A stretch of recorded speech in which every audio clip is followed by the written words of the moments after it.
আসসালামু আলাইকুম। আজকে আমরা শিখবো ইংলিশ গ্রামারের গুরুত্বপূর্ণ একটা টপিক, প্রিপোজিশন সম্পর্কে। প্রথমেই জানি প্রিপোজিশন আসলে জিনিসটা কি। খেয়াল করো, প্রিপোজিশন যদি আমরা ভাঙি, প্রথমে পাবো হচ্ছে প্রি, এর অর্থ হচ্ছে পূর্বে। আরেকটা কি পাচ্ছি? আরেকটা হচ্ছে পজিশন। পজিশন মানে হচ্ছে অবস্থান, তাই না? অবস্থান। ওকে, তাহলে আমরা সহজ কথায় বলতে পারি পূর্বের অবস্থান। সংজ্ঞাকারে আমরা এভাবে বলতে পারি যে ওয়ার্ড বা ওয়ার্ড গুলো কেন বললাম? কারণ এখানে একাধিক ওয়ার্ড যুক্ত থাকতে পারে। দ্যাট মিনস কোনো ওয়ার্ড এবং ওয়ার্ড গুলো তোমরা নোট করতে পারো। কোনো ওয়ার্ড এবং ওয়ার্ড গুলো নাউন বা প্রোনাউনের পূর্বে বসে বাক্যের অন্যান্য অংশের সাথে সম্পর্ক স্থাপন করে, তবে তাকে প্রিপজিশন বলে। ওকে, এরকম একটা এক্সাম্পল দেখি। চলো, বললাম যে keep the book dash the table. Keep the book dash the table. আরেকটা, আই অ্যাম হ্যাপি। বাক্য দুটোর মধ্যে খেয়াল করো, প্রথমে keep the book dash the table, বইটা কোথায় রাখো? টেবিলের উপরে রাখো। কোনো কিছুর উপরে বোঝাতে আমরা অন বসাই, তার মানে এখানে হবে on. Keep the book on the table, এখানে অন বোঝাচ্ছি কেন? কারণ বইটা হচ্ছে টেবিলের সাথে লেগে আছে। এরকম উপরে বোঝাতে আরো দুইটা প্রিপোজিশন বসে, হচ্ছে ওভার এবং অ্যাবভ। আমরা পরবর্তী সময়টাতে সেগুলো শিখবো। আই এম হ্যাপি, আমি খুশি। কার প্রতি? তোমার প্রতি, টু ইউ। এই প্রিপোজিশনের মূল ব্যবহারটাই হচ্ছে এটা, কোনো নাউন অথবা প্রোনাউনের সাথে বাক্যের অন্যান্য অংশের সম্পর্ক স্থাপনের মাধ্যমে অর্থ প্রকাশ করবে। এখন আসো প্রিপোজিশনের প্রকারভেদের মধ্যে যাই। প্রকারভেদের মধ্যে, যদিও এগুলো তোমাদের পরীক্ষায় আসে না, জাস্ট শুধুমাত্র জানার জন্য মনে রাখবা, প্রিপোজিশন বেশ কয়েক ক্যাটাগরির আছে। যেমন ধরো সিম্পল প্রিপোজিশন।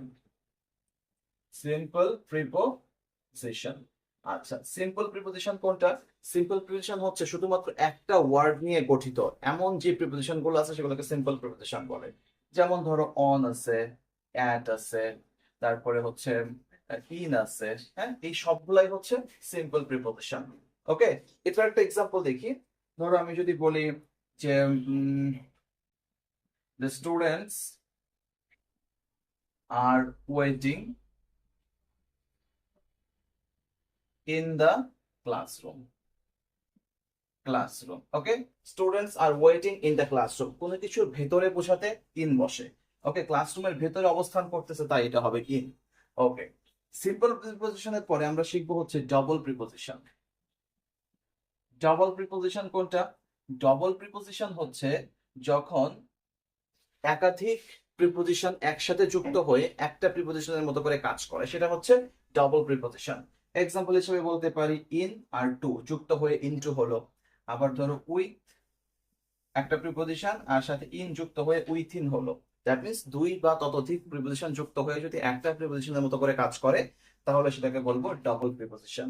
ওকে, এটার একটা এক্সাম্পল দেখি, যে the teacher entered into the classroom. Into the classroom. Okay, এটার দ্বারা কি বোঝাচ্ছে? মনে রাখবা, কোনো কিছু কোনো কোনো জায়গায় যদি গতি নিয়ে প্রবেশ করা বোঝায় এবং রূপান্তর হওয়া বোঝায়, সেক্ষেত্রে ইনটু বসে।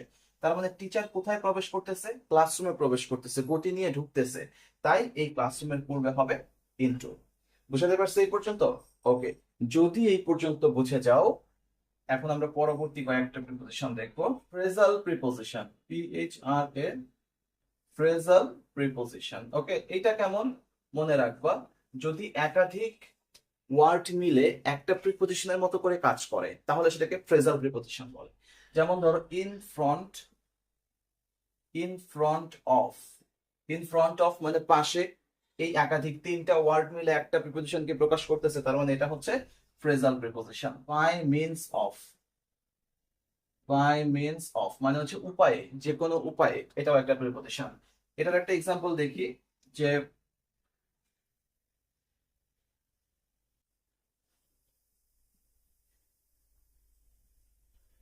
the man was waiting in front of my house.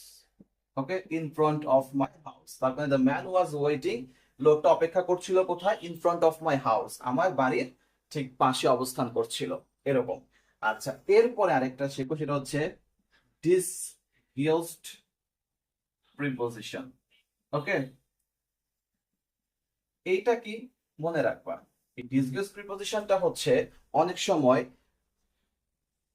On, at, of, হ্যাঁ, এই প্রিপোজিশন গুলোর পরিবর্তে কখনো কখনো ব্যবহৃত হয় হচ্ছে এ অথবা ও বসে। এই যে এ আর ও বসলো, এটাই হচ্ছে মূলত এই ডিসগাস্ট প্রিপোজিশন। ক্লিয়ার? আচ্ছা, যেমন ধরো একটা এক্সাম্পল বলতে পারি যে হি গেটস আপ 7 o'clock। ওকে, সে কখন ঘুম থেকে ওঠে? 7টায় ঘুম থেকে ওঠে। দেখো এখানে যে ওটা আছে, এই ওটা মূলত কোত্থেকে আসছে? Of clock, of clock, that means অফের পরিবর্তে আমরা ও ব্যবহার করলাম। এই যে ওটা ব্যবহার করলাম, এটাই মূলত হচ্ছে ডিসগাস্ট প্রিপোজিশন। ক্লিয়ার? আচ্ছা, এরপরে আরেকটা প্রিপোজিশন চিনবো, মনে রাখবা। এরপরে যে প্রিপোজিশনটা চিনবো সেটা হচ্ছে participle preposition. Participle preposition. Participle প্রিপোজিশনটা কোনটা? মনে রাখবা, অনেক সময় দেখবা যে প্রেজেন্ট পার্টিসিপল এবং পাস্ট পার্টিসিপল এই দুইটা কখনো কখনো প্রিপোজিশন হিসাবে বসে। তার মানে কোনটা? একটা হচ্ছে প্রেজেন্ট পার্টিসিপল, আরেকটা হচ্ছে past participle. Past participle. Okay, এই পাস্ট পার্টিসিপল এই দুইটা মিলে, বা দুইটা মিলেও হতে পারে, ম্যাক্সিমাম মিলে হয় না, সাধারণত আলাদা আলাদা ভাবে হয়। প্রেজেন্ট পার্টিসিপল এবং পাস্ট পার্টিসিপল এটা কখনো কখনো প্রিপোজিশন হিসেবে বসে। এটা হচ্ছে মূলত পার্টিসিপল প্রিপোজিশন। আর প্রেজেন্ট পার্টিসিপল কোনটা? ধরো রিগার্ডিং, রিগার্ডিং এটা একটা প্রিপোজিশন। ওকে, আবার পাস্ট এটা একটা প্রিপোজিশন। এই শব্দগুলা যদি কোনো সময় প্রিপোজিশন হিসেবে ব্যবহৃত হয়, তখন সেটাকে বলে হচ্ছে পার্টিসিপল প্রিপোজিশন। ক্লিয়ার? চলো এটার একটা এক্সাম্পল দেখি, যে the man said past me. Okay, the man said past me. Okay, এই যে পাস্ট, দেখো এই পাস্ট মানে হচ্ছে আমার আগে। সো কি করলো, লোকটা আমার ঠিক সামনে বা আগে বসলো। এই যে পাস্ট হলো, এই পাস্ট হচ্ছে এখানকার প্রিপোজিশন। ক্লিয়ার? আমরা সাধারণত প্রিপোজিশন গুলো কেমন থাকে, কি কি ক্যাটাগরি প্রিপোজিশন আছে, কি কি প্রকারভেদে প্রিপোজিশন আছে, আমরা সেগুলো শিখলাম। এখন আমাদের কাজ হচ্ছে এই প্রিপোজিশন গুলো আমরা বাক্যের মধ্যে কোন সেন্সে বা কোন অর্থে বসাই সেটা দেখবো। আগে আমরা প্রিপোজিশনকে দুইটা অংশে ভাগ করব। কয়টা অংশে? দুইটা অংশে। যেমন ধরো আমরা অনেক সময় দেখবো যে দিনের ক্ষেত্রে আমরা এক ধরনের প্রিপোজিশন বসাই, বছরের ক্ষেত্রে এক ধরনের প্রিপোজিশন বসাই, আবার স্থানের মধ্যে বড় জায়গার ক্ষেত্রে এক ধরনের প্রিপোজিশন, ছোট জায়গার ক্ষেত্রে এক ধরনের প্রিপোজিশন। এই সময় এবং স্থানের মধ্যে যে ক্যাটাগরিটা আছে এটা সম্পূর্ণ আজকে শিখে যাব ইনশাল্লাহ। আজকের পর থেকে স্থান এবং সময় এই নিয়ে আর কোনো ভুল হবে না। খেয়াল করো, প্রথমে আমরা এখানে উল্লেখ করলাম টাইম, এখানে টাইম, আর এখানে উল্লেখ করলাম হচ্ছে প্লেস। টাইম এবং প্লেস। ওকে, দুইটাকে ভাগে ভাগ করলাম। এখন দেখো তো, সময়ের মধ্যে আমরা কাউন্টিং যে করি, সব থেকে বড় সময়টা কোনটা? গণনার ক্ষেত্রে শতাব্দী হচ্ছে সব থেকে বড় সময়। তার মানে মনে রাখবা, শতাব্দী থেকে, শতাব্দী থেকে সপ্তাহ পর্যন্ত যাই বোঝাক, শতাব্দীর মধ্যে যে কোনো 2000 সাল আছে, 21st সেঞ্চুরি আছে, একটা বছর আছে, একটা সিজন আছে, বা কোনো একটা স্পেসিফিক মান্থ আছে, এরপর একটা সপ্তাহ আছে, যাই বোঝাক তার পূর্বে অলওয়েজ কি হবে? তার পূর্বে অলওয়েজ হবে। ক্লিয়ার? ওকে, সপ্তাহের পরে কি আসবে? দিন অথবা বার। দিন অথবা বারের ক্ষেত্রে অলওয়েজ তার পূর্বে কি বসবে? অন। ওকে, এখন বারের থেকে ছোট কি আছে? একটা স্পেসিফিক ডে, তাই তো? এই ডে এর মধ্যে দিনের ক্ষুদ্রতম সময় এবং বৃহত্তম সময় আছে, এটা আমি একটু স্পেসিফিক্যালি বলবো। আগে এভাবে লেখো যে দিনের, দিনের ক্ষুদ্র সময়ের ক্ষেত্রে, দিনের ক্ষুদ্র সময় বোঝালে হচ্ছে এট, এবং দিনের বৃহৎ সময়, বৃহৎ সময় বোঝালে হচ্ছে ইন বসে। ওকে, এখন এই দিনের ক্ষুদ্র সময় কোনটা এবং বৃহৎ সময় কোনটা, এটা আমরা কিভাবে বুঝবো? যেমন ধরো একটা দিনের মধ্যে কি কি সময় আছে, একটু চিন্তা করো তো।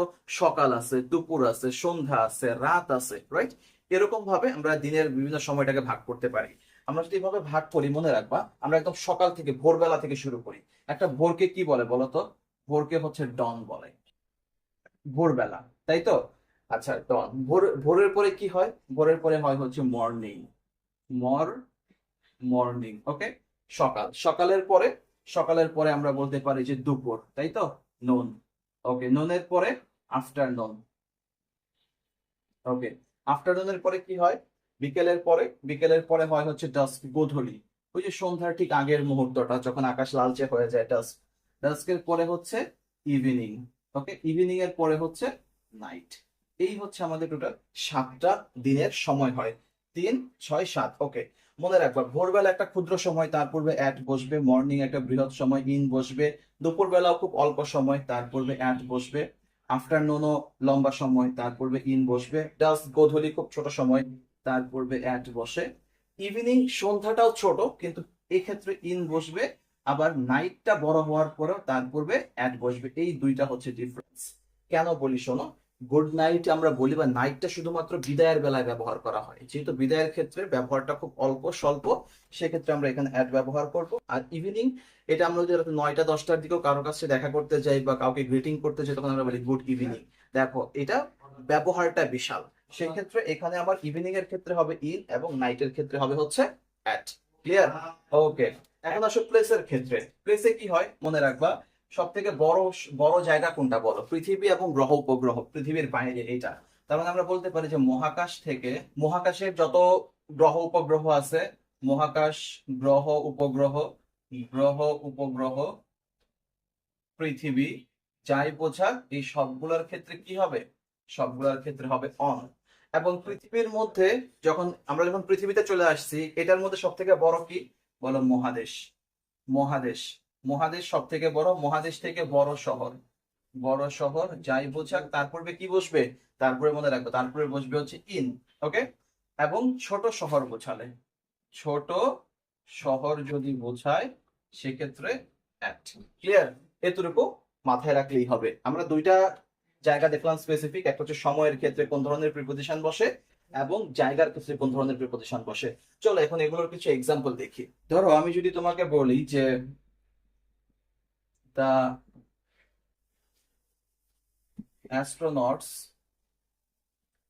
Landed dash the moon. Moon, okay, এই একটা। তোমরা দুটো অ্যান্সারটা করে ফেলো। সাথে in Friday I went there.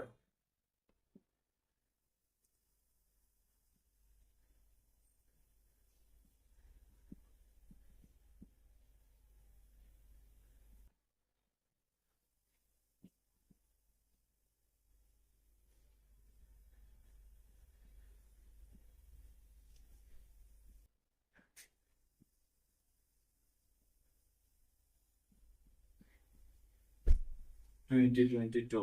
Okay, next দেখো।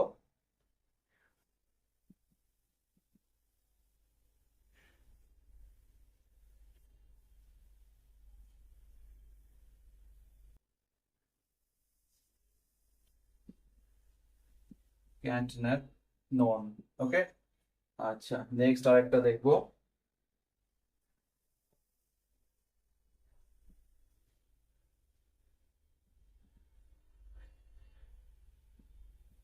I live.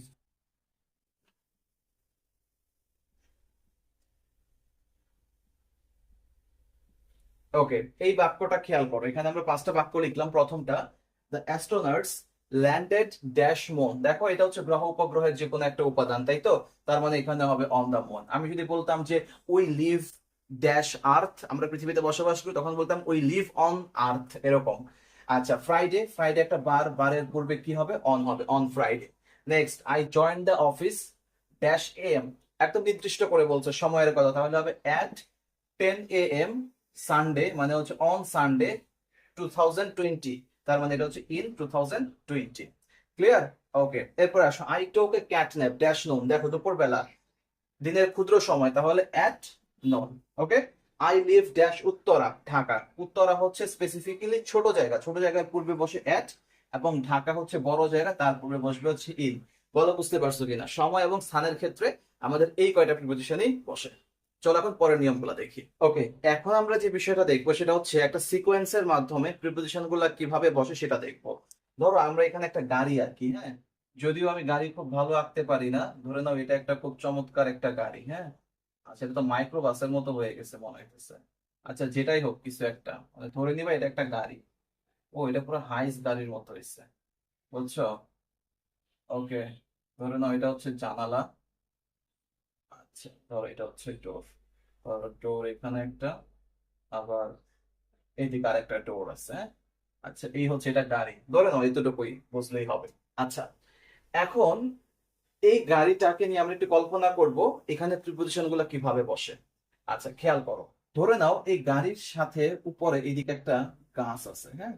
এখানে একটা ধরো গাছ আছে, এটা একটা গাছ, ক্লিয়ার। এখানে অনেকগুলো ডালপালা আছে। চিন্তা করো যদি এই গাড়ির উপরে একটা বিড়াল বসে থাকে, হ্যাঁ, ধরো এটা একটা বিড়াল। আচ্ছা যাই হোক, হ্যাঁ, যেরকমই হোক তোমরা ধরে নাও এটা একটা বিড়াল বসে আছে। ওকে। আচ্ছা কোনো কিছুর উপরে যদি কোনো কিছু লাগালাগি অবস্থায় থাকে, তার মানে গাড়ির উপরে যখন বিড়ালটা বসে আছে দ্যাট মিনস সেটা তো অবশ্যই লেগে আছে। দ্যাট মিনস এখানে বসবে হচ্ছে অন।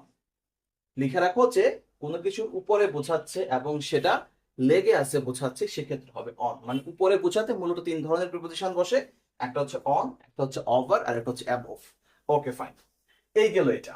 এখন ধরো এই জায়গায় একটা পাখি বসে আছে, হ্যাঁ, ধরো এই দিক দিয়ে একটা ডাল গেছে, এই ডালের মধ্যে একটা কি বসে আছে, পাখি কিভাবে আঁকে, আহ ধরো এই একটা পাখি বসে আছে, ক্লিয়ার। যেমনই হোক এটা একটা পাখি ধরে নিও, হ্যাঁ। ওকে, এই একটা পাখি বসে আছে, খেয়াল করো। এখন আমি যদি বলি গাড়ির উপর একটা পাখি আছে, এই পাখিটা কি গাড়ির উপরে লেগে আছে? লেগে কিন্তু নাই, গাড়ির থেকে একটা ডিস্টেন্স রেখে আছে এবং সেটা স্থির আছে। তো কোনো কিছু যদি কোনো কিছুর উপরে বোঝায় এবং সেটা স্থির থাকে, তখন এই সিচুয়েশনটাকে বলে হচ্ছে অ্যাবভ। ক্লিয়ার? এই সিচুয়েশনটাকে কি বলবে? অ্যাবভ। আচ্ছা এখন আমি যদি বলি যে the fan is running dash my head, আমার মাথার উপরে একটা ফ্যান ঘুরতেছে, এখন এটাকে কি বলবো? মনে রাখবো এটাকে অনেক সময় ভুলে আমরা ওভার বলি, কিন্তু এটা ওভার বলা যাবে না, কারণ হচ্ছে ফ্যানটা ঘুরতেছে ঠিক আছে, কিন্তু সে কিন্তু জায়গার পরিবর্তন করতেছে না, আমার মাথার উপরে ঘুরতেছে। যদি কোনো কিছুর উপরে ডিস্টেন্স রেখে বলে সেক্ষেত্রে সেটা অ্যাবভই হবে। আর যদি গতি নিয়ে ক্রস করা বোঝায়, যেমন ধরো আমি তো এখানে বলি যে এদিক দিয়ে একটা বিমান, ধরো এই গাড়ির উপর দিয়ে যে কোনো একটা উপর দিয়ে ধরো একদম আকাশের উপর দিয়ে এদিক দিয়ে একটা বিমান চলে গেছে বা একটা রকেট চলে গেছে, হ্যাঁ। ধরো এটা একটা মিসাইল, হ্যাঁ, এটা একটা মিসাইল, এই মিসাইলটা এদিক দিয়ে চলে গেছে। এই যে মিসাইলটা উপর দিয়ে চলে গেল সে তো অবশ্যই গতি নিয়ে চলে গেছে, এই সিচুয়েশনটাকে বলে হচ্ছে ওভার। ক্লিয়ার? এই সিচুয়েশনটাকে বলে ওভার। কোনো কিছুর উপর দিয়ে যদি কিছু গতি নিয়ে অতিক্রম করে ফেলে চলে যায় তাহলে সেটাকে বলে ওভার। ক্লিয়ার? উপরের যে তিন ধরনের প্রিপোজিশন আমরা বোঝাতে পারলাম। ওকে, এখন আসো একদম নিচে বোঝাতে আমরা কি বসাই? বসাই হচ্ছে আন্ডার। ওকে, ধরো এখানে একটা ইঁদুর আছে, ইঁদুর কিভাবে আঁকে?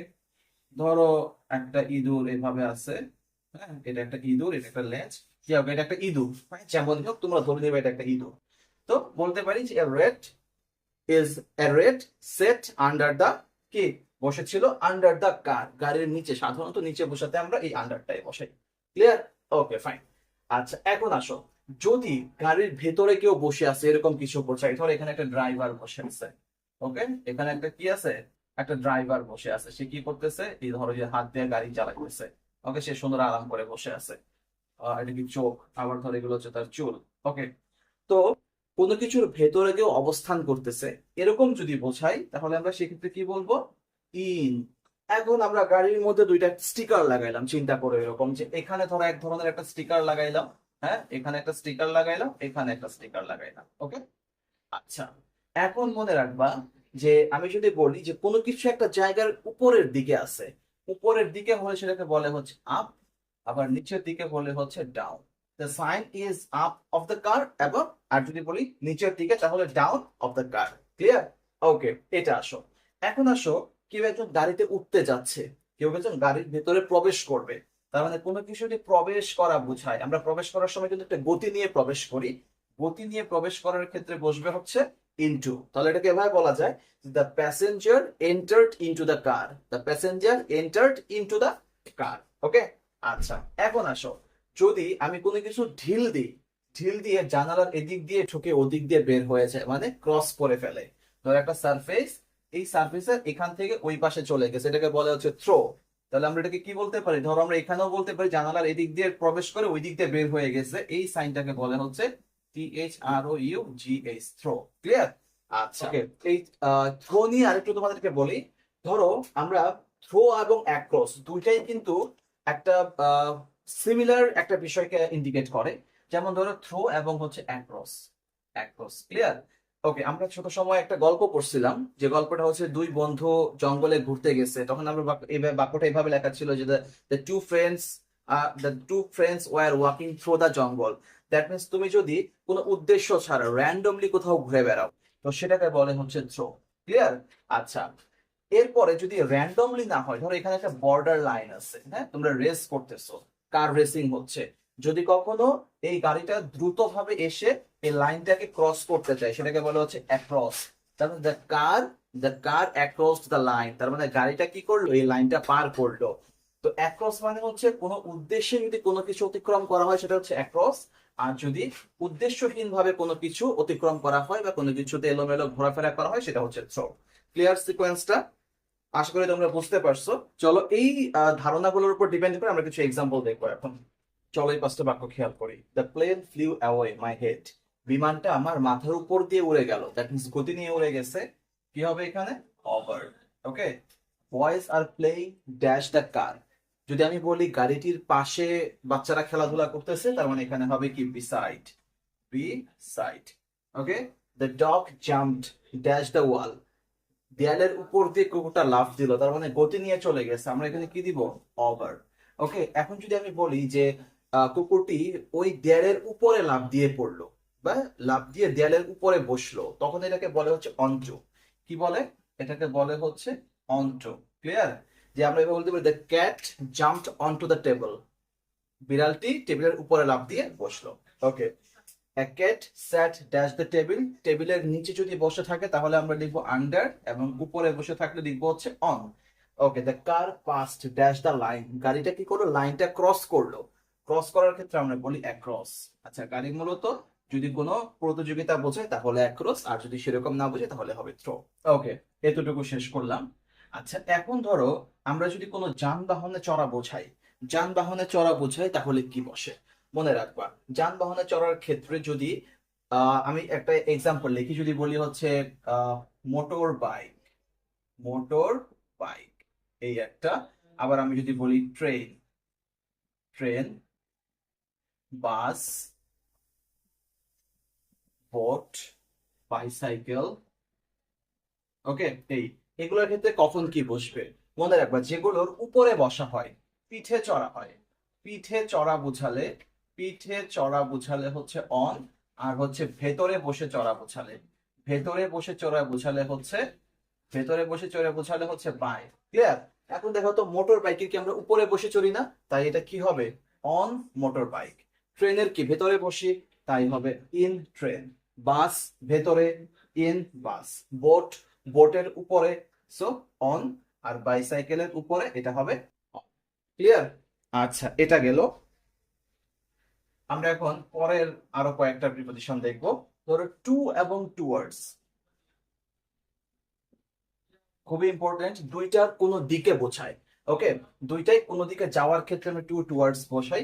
কিন্তু মনে রাখবা, যদি কোনো দিকে নির্দিষ্ট উদ্দেশ্যে যাওয়া হয়, তুমি ব্যাপারটা হচ্ছে কোনো দিকে যাচ্ছ সেটার উদ্দেশ্যে, তার মানে আমরা এটাকে এভাবে বলতে পারি যে কোনো দিকে যাওয়া হচ্ছে, কোনো দিকে কোনো দিকে যাওয়া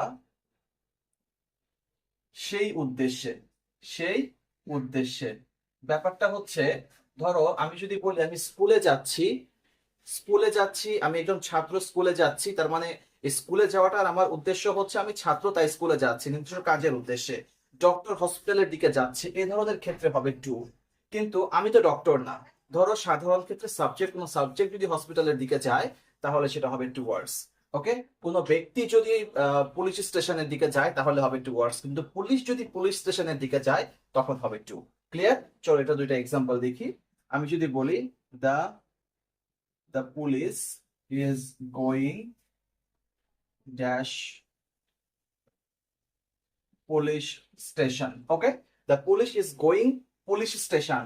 পুলিশটা পুলিশ স্টেশনের দিকে যাচ্ছে, তখন হবে টু পুলিশ স্টেশন। এখন আমি যদি বলি I am going dash police station, আমি তো আর পুলিশ না, তখন সেটা হবে টু ওয়ার্ডস। আমি পুলিশ স্টেশনের দিকে যাচ্ছি, ওই পুলিশ স্টেশনে যাওয়া আমার উদ্দেশ্য না, আমার উদ্দেশ্য হচ্ছে ওই দিকে গিয়ে কারোর সাথে দেখা করবো বা এলস অন্যান্য কোনো কাজ করব। ওকে, চলো এখন আরো কয়েকটা দেখবো। সেটা হচ্ছে বিটুইন এবং হচ্ছে বিটুইন আর হচ্ছে অ্যামং। ওকে, বিটুইনটা কি?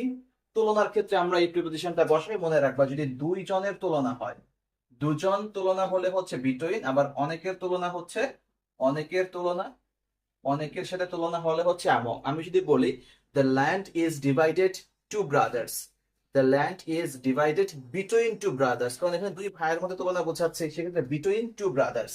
আবার আমি যদি বলি the land is divided among the people, এখানে অ্যামংটা কেন হলো? কারণ পিপল অনেকের মাঝে ভাগ করে দেওয়ার কথা বোঝাচ্ছে, তাই হচ্ছে অ্যামং। ওকে, আচ্ছা এখন আসো, এখন একটা সরল রেখার মাধ্যমে তিনটা প্রিপোজিশন শিখবো। ধরো 1971 আর এখন হচ্ছে 2026 সাল। ওকে, আচ্ছা, তো 1971 থেকে 2026 সাল আবার ধরো আরেকটা, আমরা একটা বছর বলতে পারি যেখানে হচ্ছে 40 ইয়ার্স। ওকে, যে কোনো একটা 40 ইয়ার্স আছে। আচ্ছা মনে রাখবা, কোনো একটা পূর্বের কোনো একটা নির্দিষ্ট সময় বোঝালে, পূর্বের কোনো একটা নির্দিষ্ট সময় থেকে বোঝালে আমরা এটাকে এভাবে বলতে পারি যে পূর্বের কোনো নির্দিষ্ট সময় হতে বোঝালে, বোঝালে কি বসে মনে রাখবা, এক্ষেত্রে বসবে হচ্ছে সিন্স অথবা ফ্রম। ক্লিয়ার? সিন্স অথবা ফ্রম। ওকে, আচ্ছা, আবার আবার মনে রাখবা যদি বর্তমান বা ভবিষ্যতের কোনো পর্যন্ত বোঝায়, বর্তমান অথবা ভবিষ্যতের কোনো সময় পর্যন্ত বোঝায়, সেক্ষেত্রে ভবিষ্যতের, ভবিষ্যতের কোনো নির্দিষ্ট সময় পর্যন্ত, ভবিষ্যতের কোনো নির্দিষ্ট সময় পর্যন্ত বোঝালে বসে হচ্ছে আনটিল অথবা টিল। ওকে, টিল বানানে দুইটা এল, আনটিল বানানে একটা এল। ওকে, আচ্ছা এরপরে হচ্ছে কোন সময়ের ব্যক্তি বোঝালে, যেমন ধরো 40 বছর ধরে, 50 বছর ধরে, 60 বছর ধরে, তখন হবে হচ্ছে ফর। কি লিখবো? যে কোন সময়ের, কোন সময়ের, কোন সময়ের ব্যক্তি বোঝালে তখন বসবে হচ্ছে ফর। চলো এরকম একটা এক্সাম্পল দেখি। 1971 যদি এটা আমরা বলি যে I have been living, I have been living in Dhaka since 1971, মানে 1971 সাল হতে আমি কি করতেছি? ঢাকায় বসবাস করতেছি।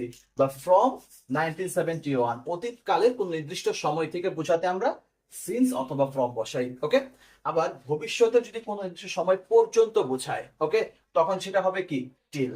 ক্লিয়ার? বা আনটিল। তাহলে এটা আমরা এভাবে বলতে পারি যে আই উইল বা I shall live here until 2026 বা টিল 2026, মানে 2026 সাল পর্যন্ত আমি কি করব? এখানে থাকবো। ওকে, আচ্ছা, আর ফর এর ক্ষেত্রে কি বলতে পারি? যে আমি যদি বলি আমি ঢাকা শহরে বসবাস করতেছি 10 বছর ধরে, তাহলে I have been living in Dhaka for 10 years. 10 বছর ধরে, সময়ের ব্যক্তি 10 বছর, 20 বছর, 1 সপ্তাহ, 2 ঘন্টা ধরে, এরকম বোঝালে হচ্ছে ফর বসে। আশা করি এই প্রিপোজিশন গুলো তোমরা বুঝতে পারছো। এছাড়াও আরো বেশ কিছু প্রিপোজিশন আছে যেগুলো তোমরা প্র্যাকটিস করতে করতে পেয়ে যাবা, এবং হচ্ছে অ্যাপ্রোপ্রিয়েট প্রিপোজিশন গুলো তোমাদের সরাসরি মুখস্থ করতে হবে। তোমরা যেটা করবে, আমরা এখন পর্যন্ত যে প্রিপোজিশন গুলো নিয়ে আলোচনা করলাম, খাতায় ভালো করে নোট করে বা রিভিশন দাও, এবং তোমাদের প্র্যাকটিস বুক থেকে প্র্যাকটিস করতে থাকো। আর অ্যাপ্রোপ্রিয়েট যে প্রিপোজিশন গুলো আছে সেগুলোর কিছু পিডিএফ নোটস আমি তোমাদেরকে দিয়ে দিব, সেগুলো বারবার পড়তে থাকবা। আশা করি এর ভিতর থেকে কমন করবে। সবাই ভালো থাকো, সুস্থ থাকো, আল্লাহ হাফেজ।